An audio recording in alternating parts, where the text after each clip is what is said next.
fighting for the 99%, wanting to be in the 1%, while giving it less than 10%. Stand Up with Pete Dominick. What's more interesting than talking to a person that is a reformed racist, especially now? Yesterday, we introduced you to Christian Picciolini, and our next guest was listening and called in, which was awesome. It was a great moment for us, and I think especially for Christian. And Scott Shepard joins us right now. He is a former white supremacist, a former Ku Klux Klan leader, who is now an anti-racist activist.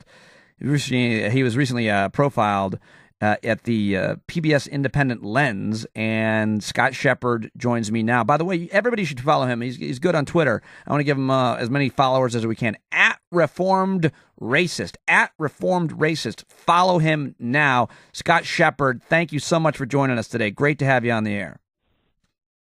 Glad to be here, and I sure hope Christian can join us again today. I don't know. I don't know if he's listening or not, but believe me, we'll keep the conversation going with you and him and both of you. Either way, really appreciate your time. I was reading about you and your life, and it's fascinating, Scott. Saw that video I just mentioned where you are in this video sitting down throughout the video with the woman who was there when you were born and helped raise you, 100-year-old woman named Becky who happens to be black, and it is fascinating. Tell us about her and what role she played in your life before we get to where things changed. Sure, Becky is actually now will be 103 in October, and she's still alive and still spry and just as sharp as she was back when I was a kid. Becky joined our family actually before my mother was born. She was there when they brought my mother in on a pillow when she was born, and then she raised, like I said, she raised my mother. She raised my older brother, raised myself, and raised my older sister and younger sister. And actually, she was in the room when I was born, and I'm named after her. Her name is Rebecca Scott Hawkins, and I was named after her. Wow. I mean, yeah, in the video, we learned this woman who's going to be about to be 103 years old was, she says, the first face you saw as when you were born, potentially. And so that just makes your narrative, your story, that much more interesting. What about your parents? Tell us about your mom and dad.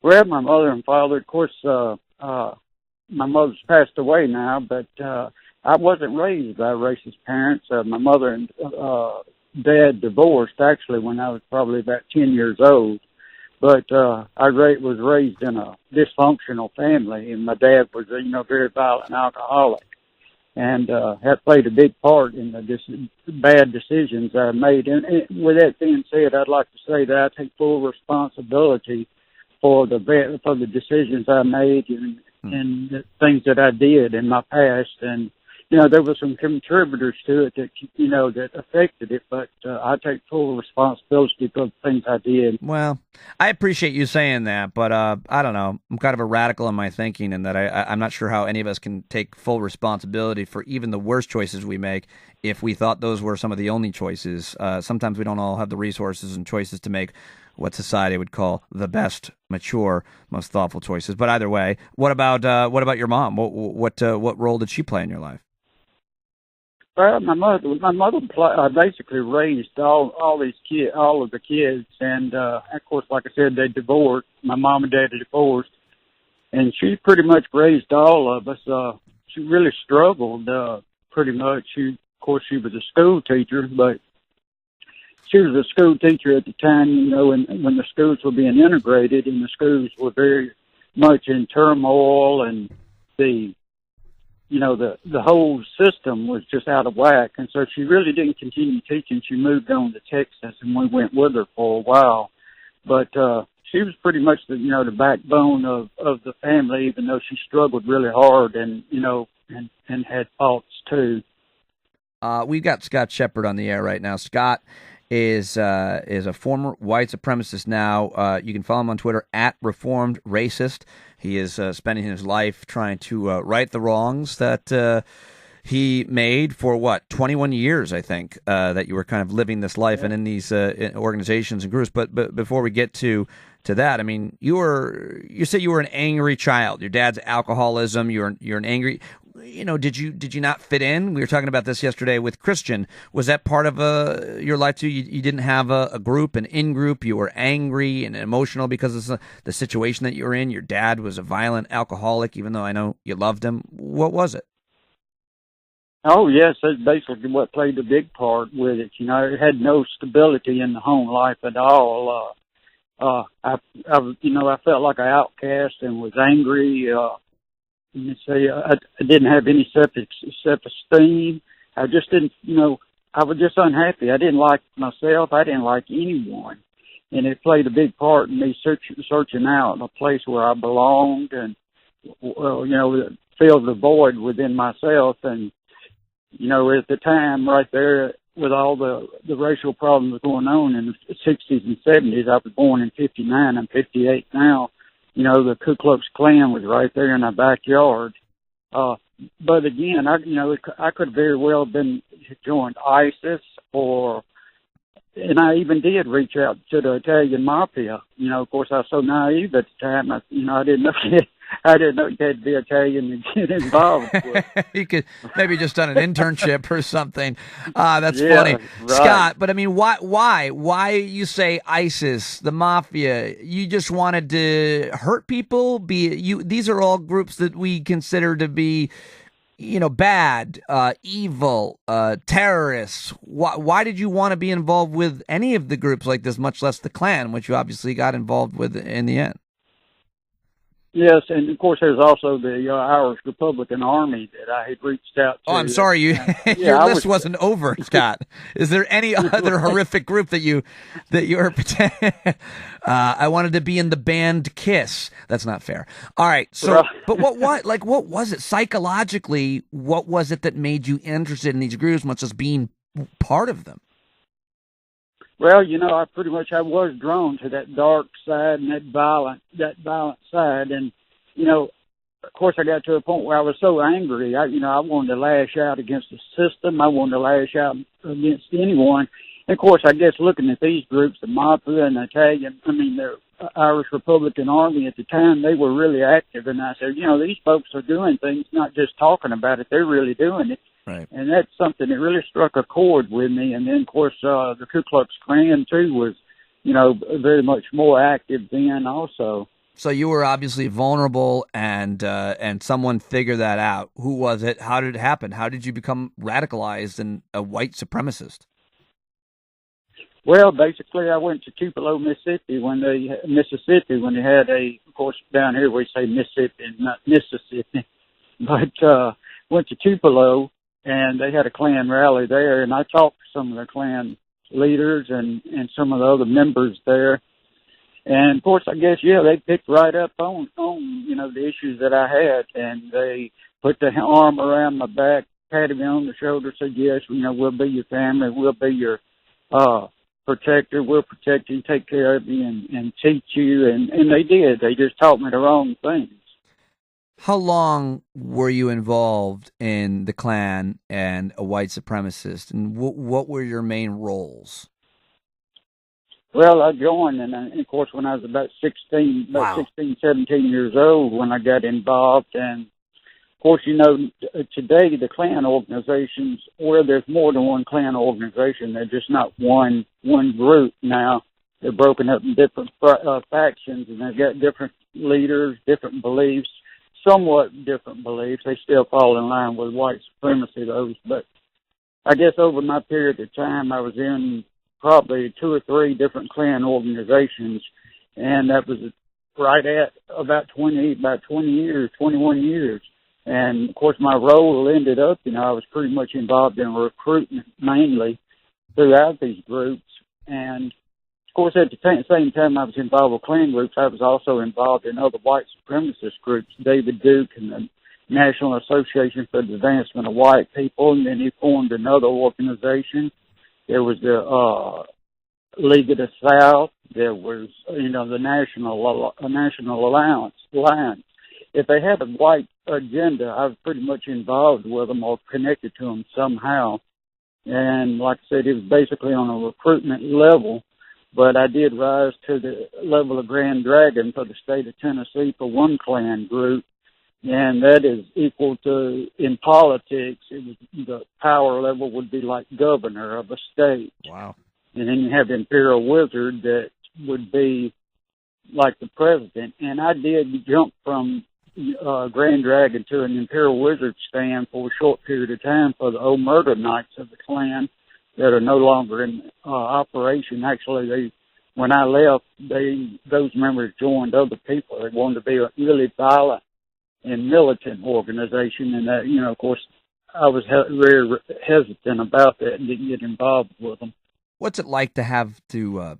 Was it like harboring that kind of hatred? Did you feel certain emotions when you saw a person who was a minority? Were there some that kind of raise your ire more than others? Gays, Jews, blacks. Well, what did it feel? Can you describe what that psychologically, emotionally would feel like, or did you have no feelings about it? What was it like?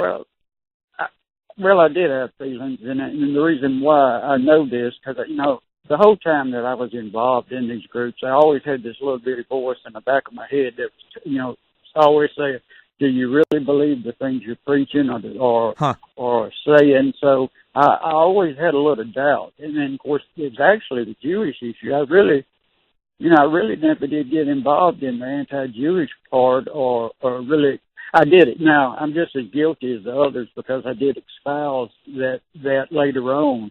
But I really didn't have a problem with it because, I was raised, in Mississippi with, a Jewish community. And they were friends of mine, and I just didn't look at them as any different. But you were also raised by a black woman who we talked about right at the beginning. Absolutely. What happened with your relationship with her during this time? Well, during that period of time, of course, when I drifted off into this Klan and white supremacist movement, I withdrew. I withdrew from her. I withdrew from her family. And her family was my family. And that's just what it was. And I withdrew from them and did not see her for years and years and years until I was able to, break away from that life. And then I went to her door and knocked on her door, and of course she answered the door, and her arms were open, and nothing was ever said about it since, other than, what we do now. Unbelievable. That's just unbelievable. And everybody should watch that video. I posted it on Twitter and my Facebook page. We're talking to Scott Shepard at Reformed Racist. Give him a follow right now on Twitter. A fascinating guy with an amazing story. So you're doing this for over 20 years. You rise in the ranks. You're recruiting others. What changed? How did you get out of this life and this mentality? Well, like I said, the voice was always there, and I think that made me a little more vulnerable vulnerable wouldn't be the wrong word, but made it a little bit easier for me to get out of these groups. But I always had that little bitty voice, and then, of course, at the peak of me in these groups, I was in Nashville, Tennessee, and at the time they had some mail bombs that was going off in the state of Alabama and Georgia, and I think they had killed a lawyer and a judge or injured them real bad. I do think one actually died. But these mail bombs were going off, and the lawyers were civil rights lawyers, and I think there was a judge that had made some rulings against white supremacists, and it made it look like that it was a white supremacist plot, which it turned out not to be. It was just a lone man who had got in trouble with law enforcement before and with pipe bombs and was striking back at the system. But of course, I knew it all at that time, but my big mouth and the things I was doing, I was praising the strikes, of the bombs and everything, the Klan was making a move and, putting out the message that, they're not going to take this anymore. Well, I came up on the radar of the FBI and I was being watched by the police. I was in a restaurant in Nashville, Tennessee, and left that restaurant.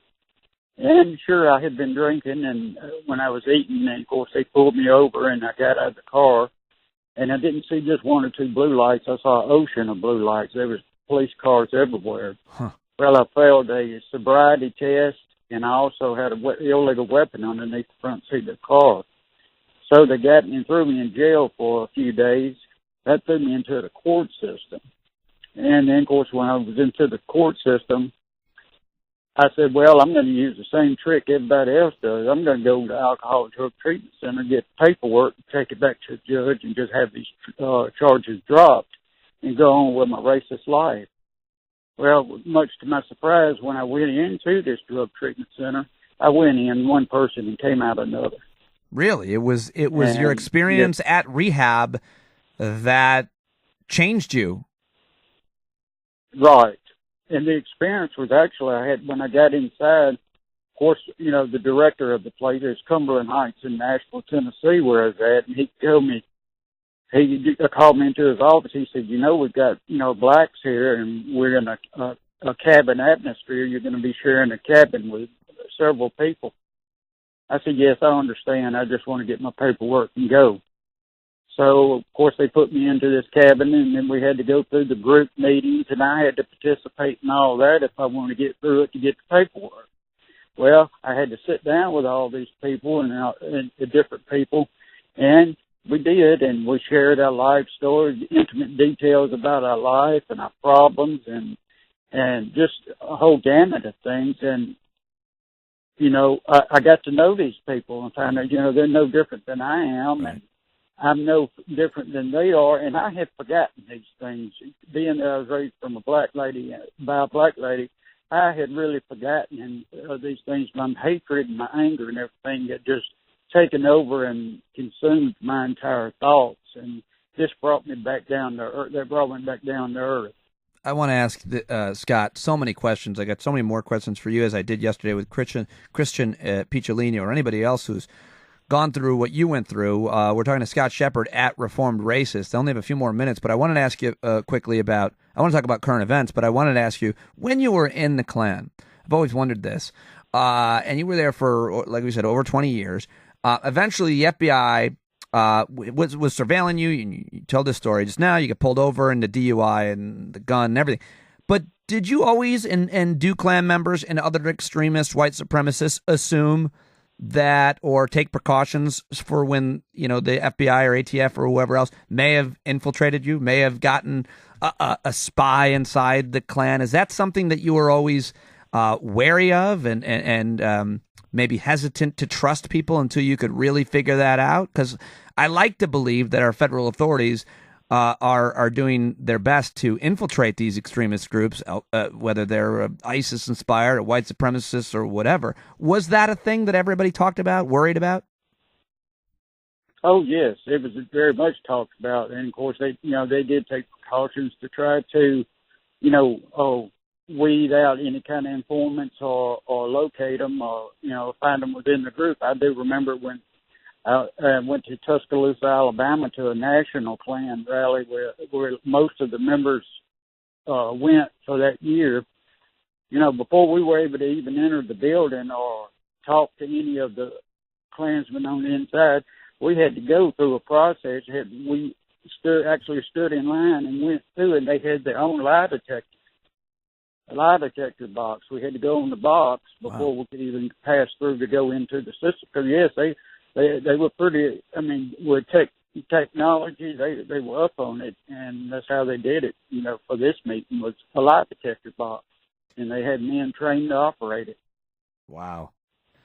What do you think of what's happening in our country right now with the racial issues that we're having and have been having, not since, obviously, the election of the president, but we've been having them for a long, long time? We saw the dispute between police officers and black communities that we've seen and allies on both sides for years. Obviously, the election of a black president was symbolic. So what do you think are some of the touchstone moments in the last year or few years that have you concerned or maybe feeling better about things? I don't know. Well, I'm really saddened by it to start with, because, I remember years ago, back in 1986 and 87, probably the last, before Charlottesville, probably the last major or big uprising of white supremacists was in Forsyth County, Georgia. And there was a lot of, mostly Klansmen there, but there was a lot of them. I mean, 500 to 1,000 marchers then, in which there's probably more in Charlottesville this time. But I think that's what really bothers me and surprised me. When I first saw that, I said, oh, my gosh. You know, what has happened is they've taken off their robes and their hoods. Yeah. And, of course, these are plainclothes people, and they're opening their face up. They're no longer scared to be seen in public. And what they've done is they have increased their roles or size behind closed doors and behind, underground somewhat. And I had no idea that it would continue to grow that fast and that large. And it's really scary. I think it's more scary now than it was. Where you take 5 Klansmen standing up against the wall, 5 Klansmen in robes and hood, you know what they stand for. You take 5 of these people that were Charlottesville, plain clothes, no mask, preppy. Yeah. You don't know what they stand exactly. for. One of them could be your next door neighbor or even your cousin. Or a family member, a direct family member. Exactly. Scott, I'm out of time, but I'm not done talking to you. First of all, if you're ever in New York and don't come in studio and give us the opportunity to meet you, I'd be disappointed. So please do that. And we'll keep you in the conversation and email me, and I'll reach out to you privately to thank you and to talk more with you and learn more from you. It's amazing what you've done with your life, and we really appreciate you spending time with us today. Well, I appreciate it. Look forward to visiting y'all in New York. I get up there sometimes, not often. Well, I'll buy you whatever you drink or eat or whatever. Scott, really great talking to you. At Reformed Racist, give him a follow right now. It will be a hard transition to go from Scott Shepard to Maria Menounos, but I am a professional broadcaster and host, and I have a great team behind me, and there goes Alfred to get Maria Menounos, everybody. Should be shocked at his mustache.